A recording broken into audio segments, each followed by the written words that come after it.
la gloire te revienne.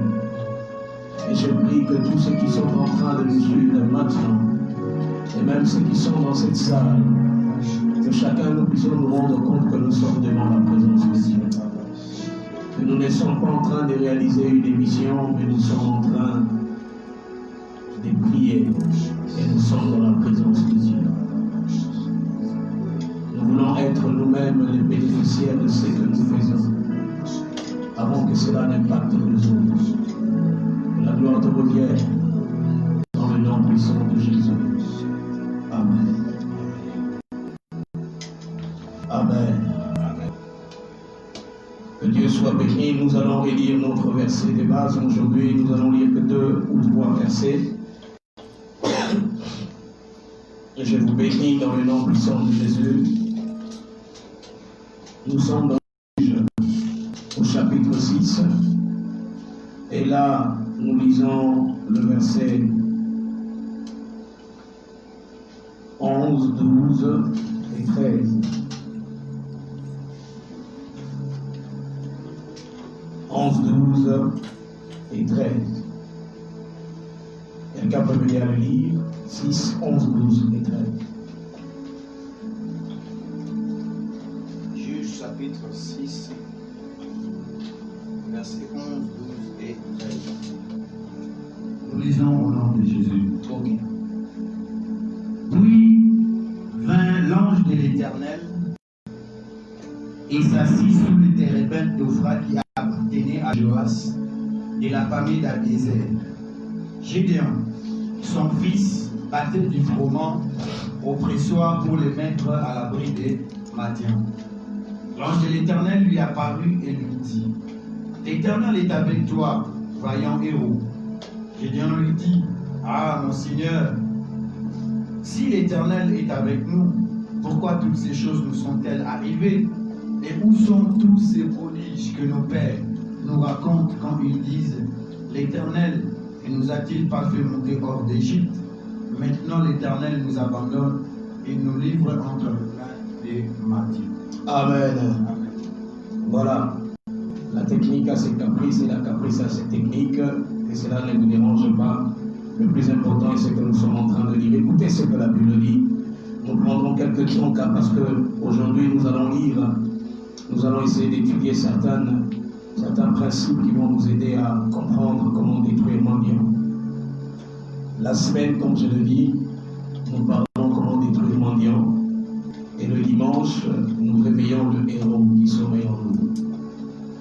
Et déjà, je vous annonce que c'est vendredi, après notre prière de vendredi, entre 17h à 19h, nous aurons une autre veillée de 23h jusqu'à 3h, avec comme thème la foi d'un héros. Ce que peut produire la foi d'un héros. Nous sommes en train d'inviter tout le monde à participer à ce moment de veillée Nuit Jacob. Et là, nous vous demandons, ceux qui veulent participer physiquement à cette réunion, de pouvoir s'inscrire en appelant les 084 44 38 798, je répète 084 44 38 798. Réservez-vous si vous voulez participer à cette réunion, car nous avons besoin que de 20 personnes selon le principe établi par les lois qui régissent notre pays ces derniers temps. Et pour les autres, nous allons vous conseiller de nous suivre sur les réseaux sociaux. Écoutez ce que la Bible dit.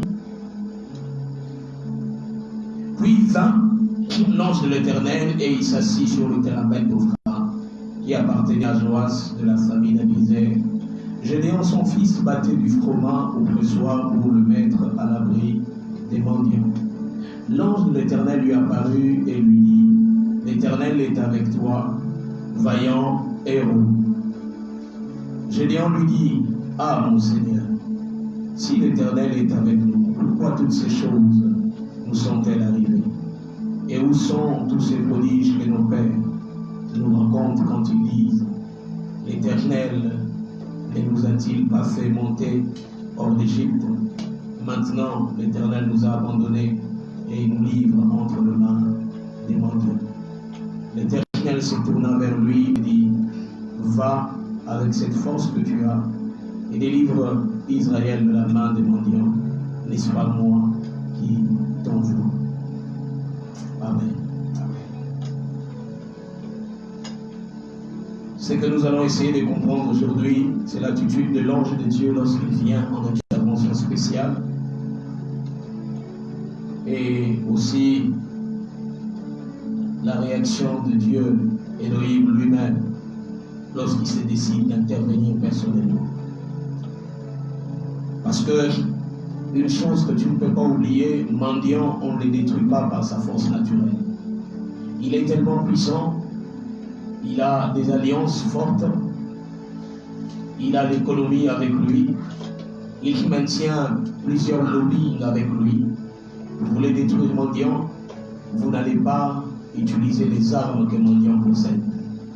Israël a compris qu'il ne fallait pas détruire mendiant avec les armes des mendiants.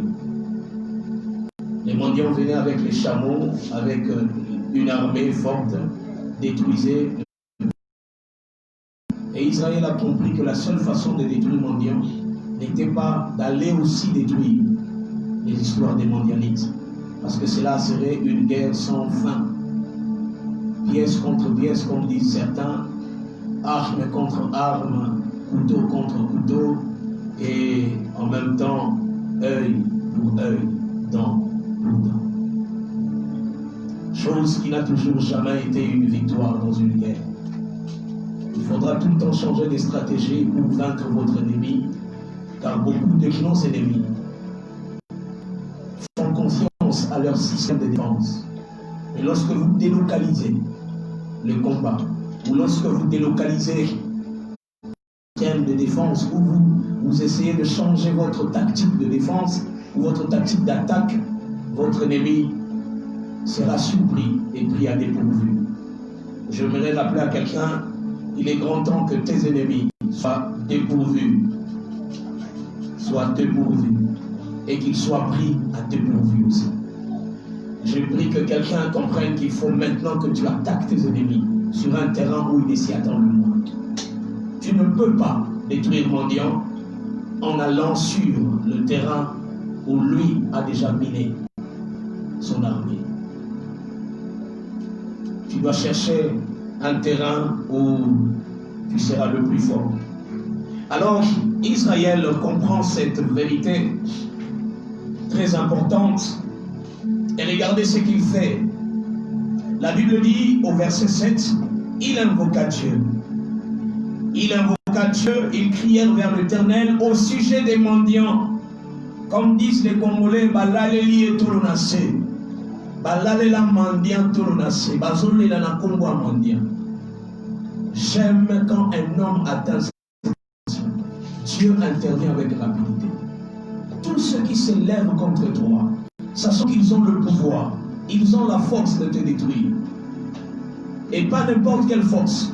Les forces occultes et les forces humaines. Toi, va chez Dieu.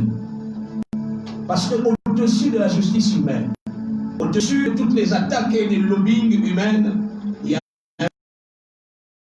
un Dieu au ciel. Et que tant qu'il y aura un Dieu au ciel, la justice des hommes auront des limites. Les attaques des hommes seront limitées. Et il y a un endroit où l'homme ne pourra pas atteindre. Parce qu'en réalité, lorsque Dieu se décide d'intervenir pour le sans-voix, lorsque Dieu décide de devenir la voix de sans-voix, il décide de devenir la main de ceux qui ne savent plus agir, il décide de devenir le pied de ceux qui ne savent plus marcher, alors à ce moment, Dieu devient l'homme fort de la situation. Et personne ne pourra le détruire. Mendiant invoque Dieu au verset 7 et 8. Il invoque Dieu. Dieu intervient.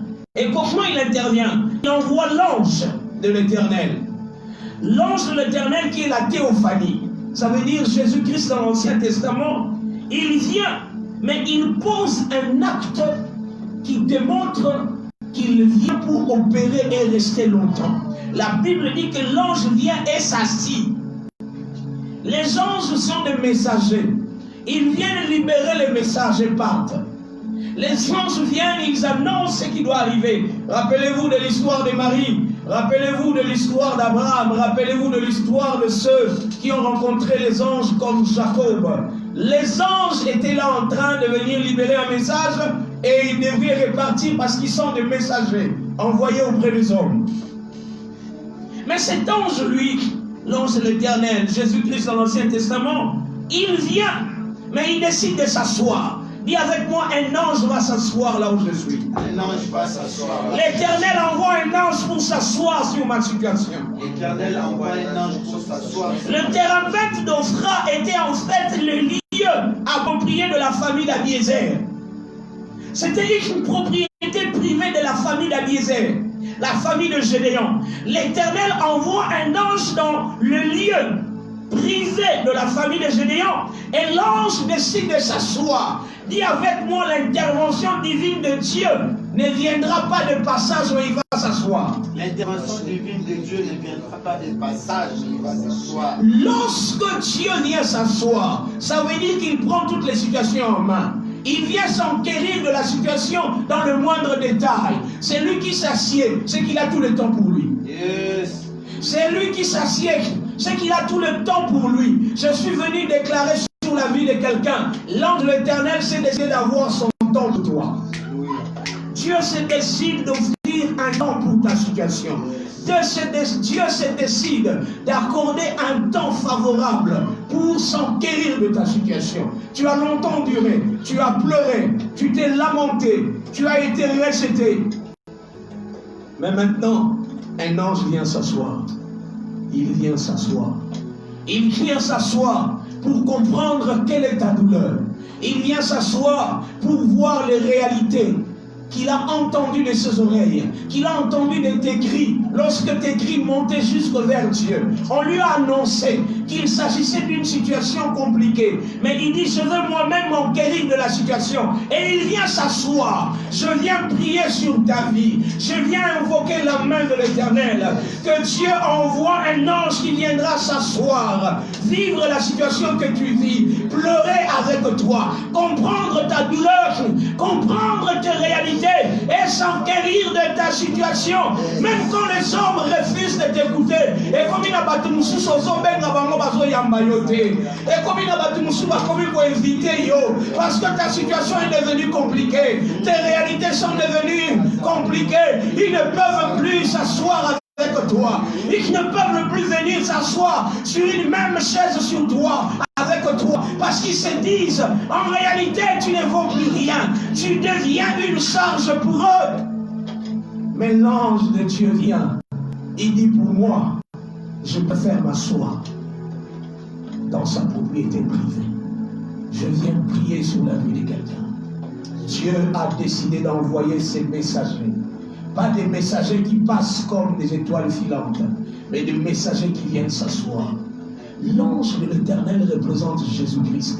Or, la Bible nous dit, Christ est venu, il s'est dépouillé, il a porté la chair humaine pour comprendre comment l'homme souffre, pour comprendre comment l'homme pleure, pour comprendre la douleur de l'homme. Christ n'a pas commencé son travail au Nouveau Testament, il a commencé ça depuis l'Ancien Testament. La Bible nous dit déjà dans l'Ancien Testament, lors de l'histoire de Géant, l'ange est venu s'asseoir. Dis avec moi, Jésus-Christ s'assied sur ma situation. Jésus-Christ s'assied sur ma situation. Quand on parle de l'ange de l'Éternel dans l'Ancien Testament, on parle de Jésus-Christ qui venait pour des situations spéciales, pour des réalités compliquées. Et on lui a envoyé, Christ venait, il descendait sous forme d'un ange qu'on appelait l'ange de l'Éternel. Donc quand on parle de l'ange de l'Éternel dans l'Ancien Testament, on parle de Jésus-Christ dans l'Ancien Testament qu'on appelle la théophanie. Christ est venu. Il est venu s'enquérir de la situation. Parce que le cœur de Christ est un cœur qui compatit lorsque les hommes te traduisent en justice. Lorsque les hommes te rejettent, lui il compatit. Lorsque les hommes te condamnent, lui il compatit. Alors que les hommes ont condamné les Israélites, lui il vient s'enquérir de la situation. Et remarquez, il vient où ça? Là où Gédéon était en train de battre le froment pour le cacher à l'abri des mendiants. Donc il venait comprendre comment ces gens souffraient, comment ils étaient arrivés ils étaient devenus le proie de leur ennemi. Comment est-ce qu'ils ne pouvaient plus être à l'aise, libres, leur propre nourriture. Ils ne pouvaient plus le tenir, ils ne pouvaient plus utiliser ce qui était à eux facilement. Ils devraient se cacher. Combien de gens aujourd'hui, j'ai entendu des hommes qui ont dû quitter des quartiers parce que Dieu les a bénis, disant que l'Ipambolibo est comme un problème. Frère et sœur, quand Dieu te bénit, il prévoit une défense pour te bénir. Il est normal que les gens se disent que si Dieu me bénit, je dois quitter pour aller là où les gens sont bénis. Non. Mieux vaut être grand parmi les petits qu'être petit parmi les grands. Les nouveaux riches restent toujours les nouveaux riches. Les anciens riches restent toujours les grands riches. Quand Dieu t'a béni dans une situation, dans un contexte où en réalité tu étais pauvre, mais Dieu t'a élevé. Il t'a élevé pour que tu sois un modèle de génération pour les autres. Et non pas pour te dire que c'est pas un problème. Quand Dieu donne la bénédiction, il donne la provision de la protection de la bénédiction. Amen. Dieu ne peut pas exposer s'il n'a pas prévu la protection. Il ne peut pas t'exposer s'il n'a pas prévu ta protection. L'ange vient, il vient s'enquérir de la situation, comprendre la douleur d'Israël, comprendre sa situation compliquée, et en même temps, voir qu'est-ce qu'il faut faire. Dis avec moi, l'Éternel va me dire ce qu'il faut faire. L'Éternel va me dire qu'est-ce qu'il faut faire. Il comprend la situation d'Israël. Il s'assiège, et lorsqu'il s'assied, il voit comment Gédéon était en train de battre le froment à l'abri des mendiants. Rien que cet acte a permis à l'ange de l'Éternel de conclure et de donner une conclusion. Qu'est-ce que je dis? Permettez cette tautologie. Il a permis rien que l'acte de Gédéon sous les yeux de l'ange de l'Éternel qui était assis. On ne nous dit pas combien de temps l'ange de l'Éternel était assis, mais il a pris son temps. Il a pris son temps pour observer Gédéon en train de battre le froment à l'abri des mendiants. Il observe, sans rien dire. Après un moment, l'ange ouvre la bouche. Dis avec moi, l'ange ouvre la bouche. L'Éternel parle. Les messagers parlent. Les messagers parlent. Il ouvre la bouche, il dit, l'ange de l'Éternel lui a apparu. Oh! Deux choses différentes. On dit, puis vint l'ange de l'Éternel et s'assit sous le térébinthe d'Ophra, qui appartenait à Joas de la famille d'Abiézer. Ça veut dire la première apparition de l'ange n'était pas visible. Gédéon n'avait pas remarqué que l'ange était là. Pendant qu'il se battait à travailler le froment, les cachets de l'abri des mendiants, l'ange était déjà là. L'ange l'observait sans que Gédéon ne le voie. Les anges sont des êtres spirituels. Ils décident de se faire voir quand ils le veulent ou quand ils en ont reçu l'instruction. Mais ils peuvent venir. Pendant que je suis là, les anges de Dieu sont ici. Pendant que je parle, les anges de Dieu sont présents. Les anges de Dieu sont des messagers envoyés auprès des saints pour une mission précise. Les anges de Dieu sont des esprits que Dieu envoie pour des missions précises. Le Saint-Esprit dirige ce monde-là. Pendant que je vous parle, le Saint-Esprit est là. Et le Saint-Esprit travaille avec les anges de Dieu. Les anges de Dieu sont là. Ils opèrent pendant que je parle. Ils travaillent pendant que je suis en train de travailler. Je ne travaille pas seul. Mes paroles sont accompagnées de la puissance du Saint-Esprit, mais aussi des messagers spirituels qui sont les anges de Dieu. Mais qui jusque-là n'ont pas reçu l'instruction de se laisser voir. C'est ce qui s'est passé ici. La Bible dit, les anges de Dieu, l'ange de l'Éternel, puis vint l'ange de l'Éternel. Il est venu sans apparaître. J'aimerais rappeler à quelqu'un, il y a des moments où Dieu vient dans nos vies sans se laisser voir. Pendant que tu pleures, pendant que tu cries, pendant que tu dis que tout a échoué, tout le monde t'a abandonné. Non, il y a un Dieu qui est là. Il est avec toi. mais il ne se laisse pas voir. Il t'observe. L'ange était en train de l'observer, sans se laisser voir. Et Gédéon ne savait pas que l'ange l'observait. L'ange est venu. Il s'est assis pour prendre s'enquérir de la situation, mais aussi observer. Les anges sont les grands observateurs. La Bible dit quand l'Éternel posait les fondements de la terre, les anges n'ont pas trouvé autre chose à faire que d'acclamer. Parce qu'ils ont observé la grandeur, la puissance, la magnificence, la glorieuse présence de Dieu. Et ils se sont dit, à ce stade, notre Dieu est tellement complet avec lui-même. Il pose les fondements de la terre. Nous, tout ce que nous avons à faire, c'est d'acclamer sa puissance, c'est d'acclamer son règne. Alors, la Bible dit pendant que les anges, pendant que Dieu posait les fondements de la terre, les anges étaient en train d'acclamer. Les anges sont des êtres spirituels les plus observateurs. Les plus observateurs. Ils observent beaucoup. Là, il s'agit des anges, mais ici, il s'agit de Jésus-Christ. Lui est encore plus observateur. Lui compatit. Il est capable de prendre ta place. Il est capable de comprendre ta douleur. Il est capable de pleurer quand tu pleures. Il est capable de rire quand tu ris. Il est capable. Il est capable de tout. Lorsqu'il le faut pour ta cause. La Bible dit l'ange de l'Éternel apparut. Il est là, il observe. Et au verset 12, l'ange cesse d'observer et il parle. Mais avant de parler, il dit, la Bible dit, l'ange de l'Éternel lui apparut. Il était déjà là, mais il ne s'est pas laissé voir. Au verset 12, la Bible dit, cette fois-là, l'ange apparaît. Ce qui apparaît n'est pas tout ce qui apparaissent, qui existait bien avant.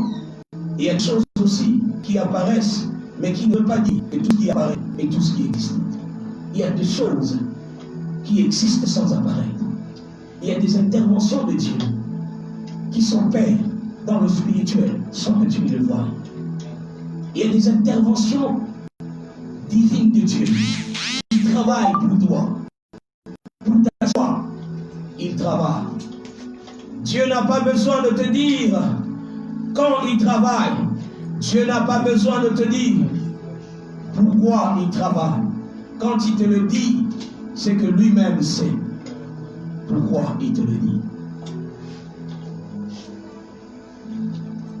Un homme de Dieu a dit un jour, quand vous voyez Dieu vous révéler les combats de votre vie, sachez qu'il a déjà opéré la plus grande partie dans le spirituel.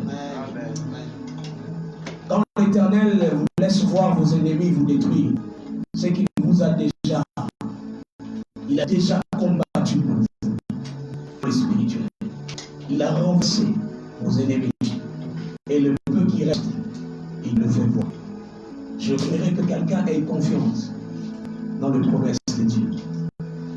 Quand il dit, je serai avec toi tout le jour jusqu'à la fin du temps. Il n'a pas dit que tu me verras jusqu'à la fin du temps. Il a dit que moi, lui Dieu, sera avec toi jusqu'à la fin du temps. Le problème, c'est que le chrétien veut le voir Dieu.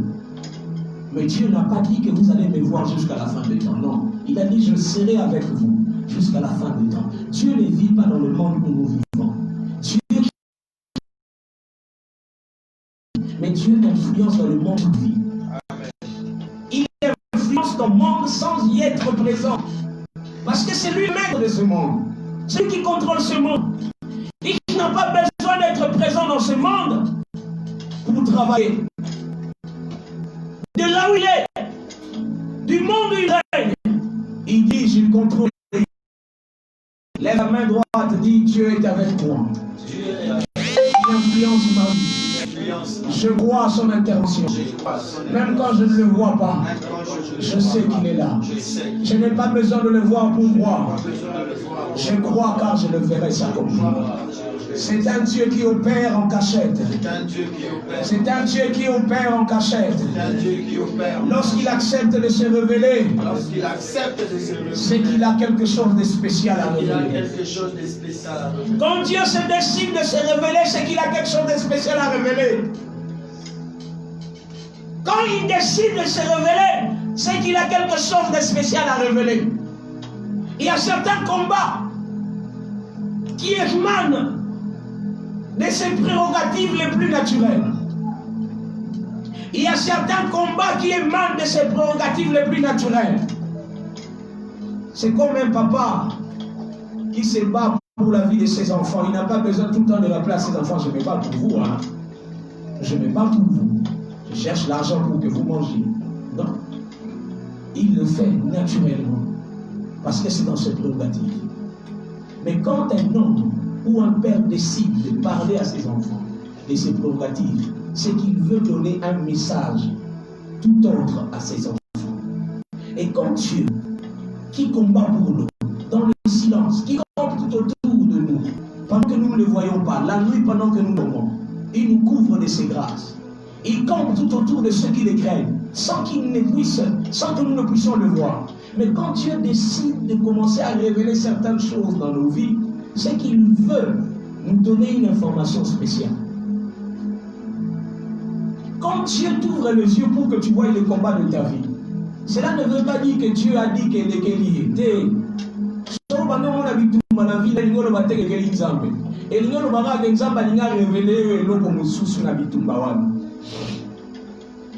Et ici nous voyons que lorsque l'ange s'est décidé d'apparaître, il avait un message important à libérer à Gédéon. Quel était ce message? Gédéon, tu es animé. La Bible dit, l'ange de l'Éternel lui apparut et lui dit, l'Éternel est avec toi, vaillant héros. L'Éternel était avec Gédéon sans que Gédéon ne le sache. Et Gédéon avait peur. Il ne savait pas entrer dans sa destinée de héros. Parce qu'il se disait, Dieu nous a abandonnés. Dieu avait abandonné Israël, mais n'avait pas abandonné Gédéon. Hey. Dieu a abandonné Israël, mais n'a pas abandonné Gédéon. Dieu peut abandonner toute une nation, mais il suscite des hommes dans cette nation qui comptent sur eux. Beaucoup, je ferme vite cette parenthèse, pour dire, même si dans cette nation-là, beaucoup ont fléchi les genoux devant Baal, Dieu se réserve 1000 qui n'ont pas fléchi les genoux devant Baal dans cette même nation. Même si c'est sans rejeter dans cette nation, mais il garde toujours quelques-uns qui restent fidèles à lui.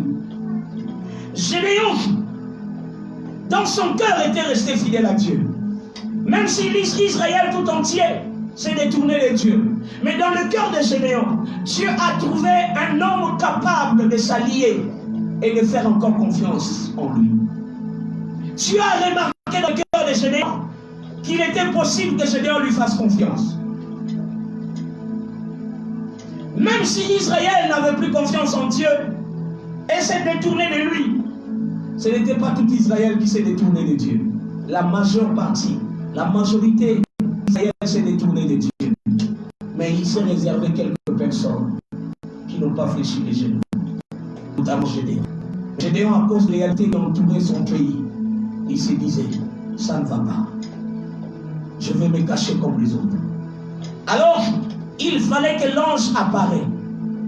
L'ange qui était déjà là, qui a observé Gédéon, qui a étudié ses attitudes.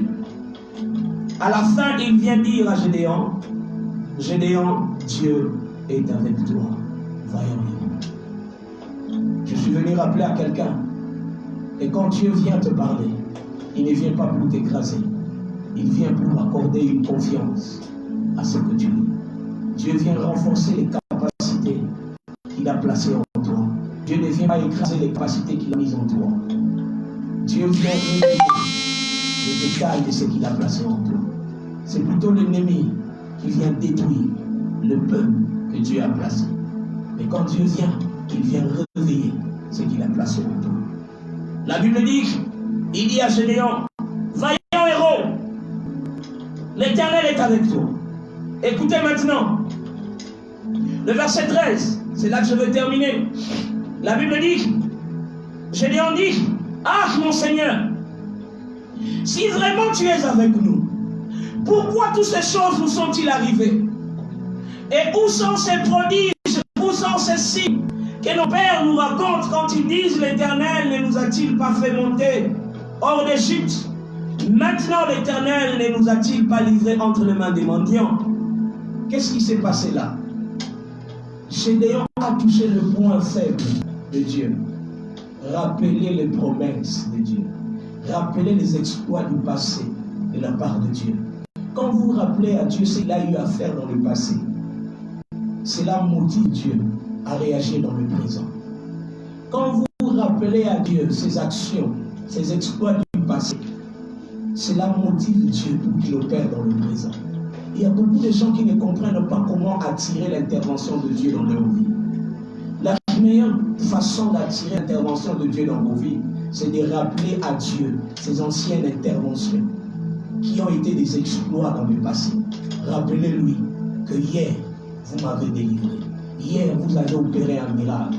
Hier, vous avez fait du bien dans ma vie. Hier, tu m'as délivré de la main du diable. Hier, tu m'as tiré du péché. Hier, tu m'as tiré de l'eau des barres. Hier, j'étais un sous-logé. Tu m'as retiré de cet endroit et tu as fait de moi un homme capable de loger d'autres. Hier, j'étais un homme abandonné, inconsidéré des autres. Aujourd'hui, tu as fait de moi. Lorsque tu rappelles à Dieu ses interventions passées, tu pousses Dieu à intervenir dans le présent. Beaucoup d'autres ne comprennent pas cela. Beaucoup de chrétiens ne comprennent pas cette vérité. Ils veulent que Dieu intervienne dans le présent tout en oubliant les exploits de Dieu dans le passé. Et tout ce qu'ils trouvent à dire, pas de souci. Et les qui m'ont demandé. Depuis la belle là, yo. Ata et anote, yo depuis au belle là, nous avons arrêté. Tu es sûr que depuis qu'on a obéi à Nzambe, il y a même mon anaté.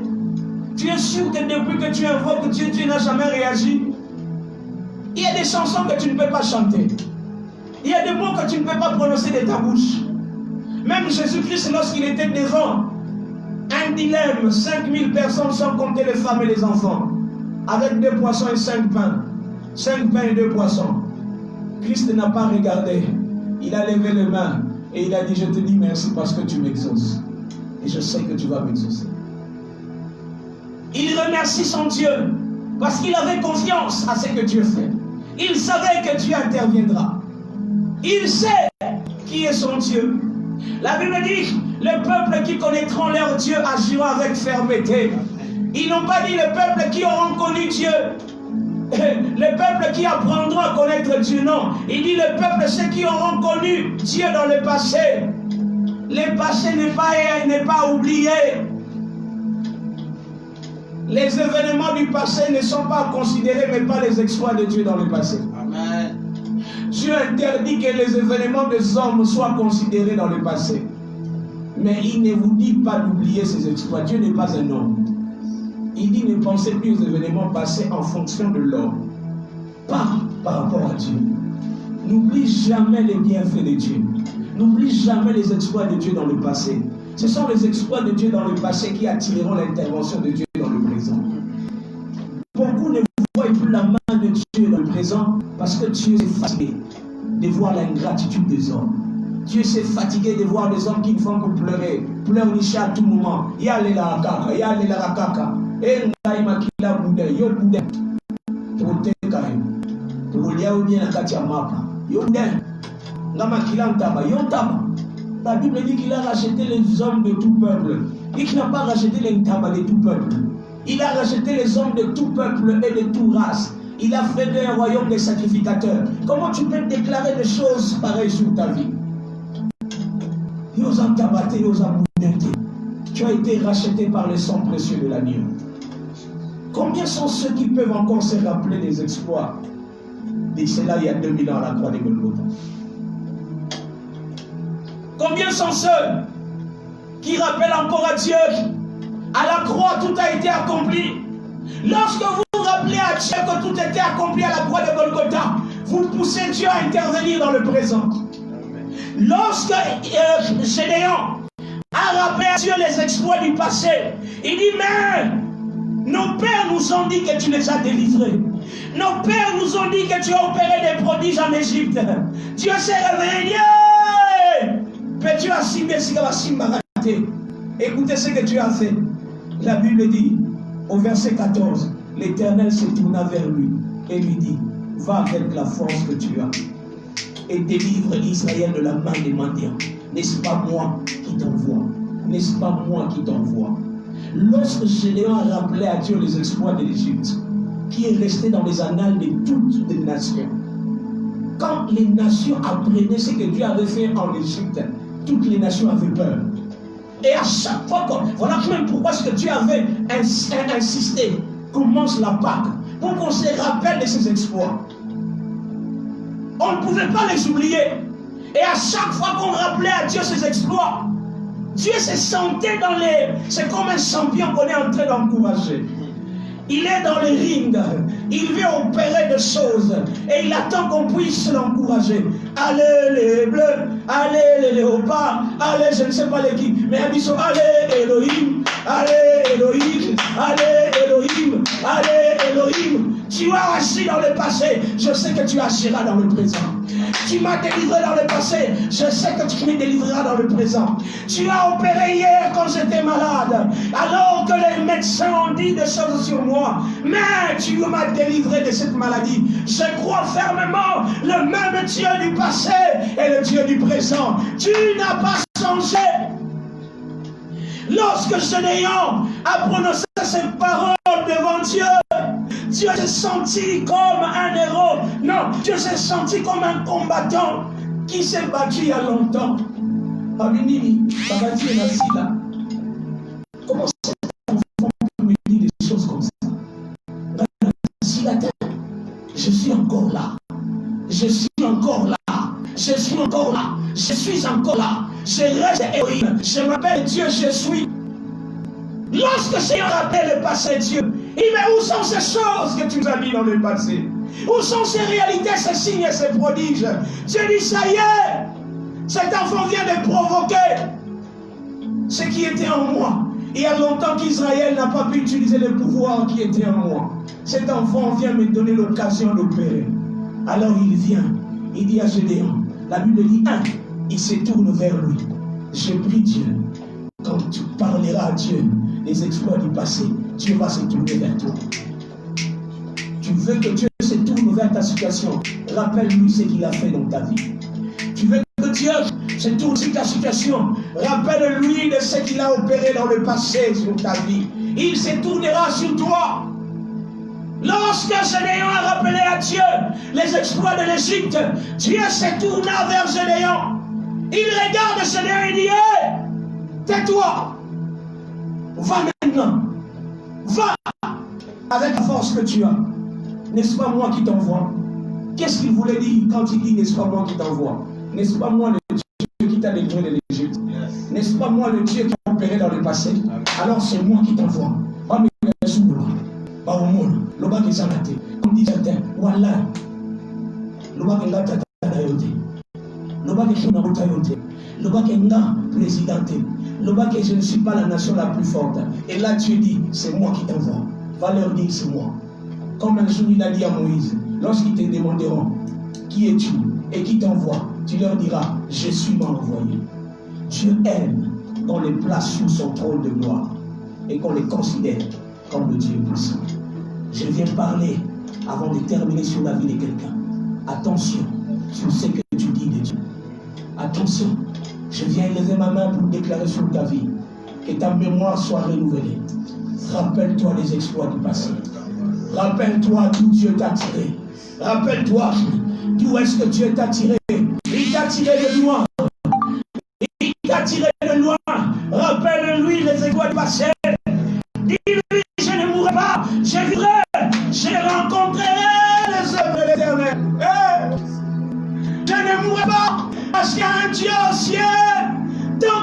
yeux au ciel, je resterai vivant. Un signe s'apparaîtra dans ma vie. L'Éternel se tournera vers moi. L'Éternel se tournera vers moi. Ah mon Seigneur, ah mon Seigneur, n'est-ce pas toi qui m'as délivré de cette maladie, de cette périplégie? 27 séances de kinésithérapie. Les médecins ont dit, il n'y a plus d'espoir. Tu ne retrouveras plus ta motricité. Tu resteras avec des séquelles sur ton visage. N'est-ce pas toi qui m'as dit dans cette chambre à bon marché que je serai avec toi et ces choses ne reviendront plus jamais à condition que tu me sers à temps plein dans mon service? N'est-ce pas toi qui m'as dit ces choses? Et là maintenant, je viens te rappeler que je suis à un stade de ma vie où j'attends ton intervention. Je suis au stade de ma vie où j'attends ton intervention. Ce ministère que toi-même tu as déclenché attend une intervention de ta part. Comme tu l'as dit, que tu seras mon marketeur. Comme tu l'as dit, tu seras mon marketeur. J'attends, Yahweh, le processus de marketing. J'attends, Éternel, oh Dieu, Yahweh, les logos de marketing. J'attends, Éternel, oh Dieu, les productions de marketing que tu as promis sur mon ministère. J'attends les nations à ma portée. J'attends ce que tu as promis. N'est-ce pas toi qui m'as dit, je serai avec toi. Tes mains me serviront d'appât pour toucher des vies. N'est-ce pas toi qui m'as dit, alors que je disais que je ne veux pas te servir parce que ton service n'a pas d'argent, tu m'as dit que tu me béniras. Tu feras de moi un béni bénisseur. N'est-ce pas toi qui me l'as dit? Oui, tu l'as fait et tu vas le faire encore. Je m'attends à toi. Tourne-toi vers moi. Tourne-toi vers moi. Je sais que tu es là. Je n'ai pas besoin de te voir pour croire que tu es là. Je sais que tu es là parce que je sais. Comment je sais? Tout ce que je sais, c'est que je sais. Parce que ta parole me dit que tu te lèves le dernier. Ta parole me dit que tu es vivant. Tu es vivant devant ma situation. Tu es vivant devant ma famille. Tu es présent devant les réalités de ma vie. J'aimerais rappeler à quelqu'un pendant que je te parle. Dis à Dieu ce qu'il a fait dans le passé. Rappelle-lui le passé dans ta vie. Shabala bloto sobla de la babosa. Dis-le-lui, dis-le-lui. Il est celui qui prend en charge. Il m'a dit, je te prendrai en charge jusqu'à ta vieillesse. Où sont ce signe et ce prodige? Merci à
Ta mémoire se rappelle du passé de Dieu.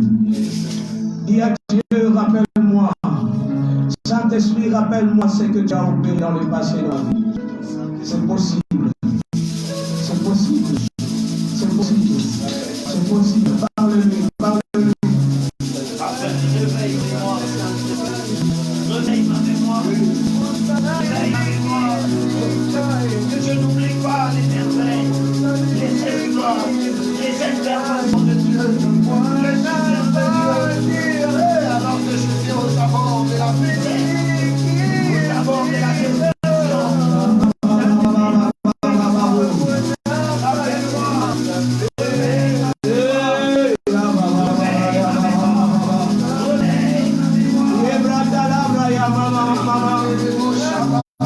Alors que je ne savais quoi faire dans la vie, tu m'as promis ton intervention.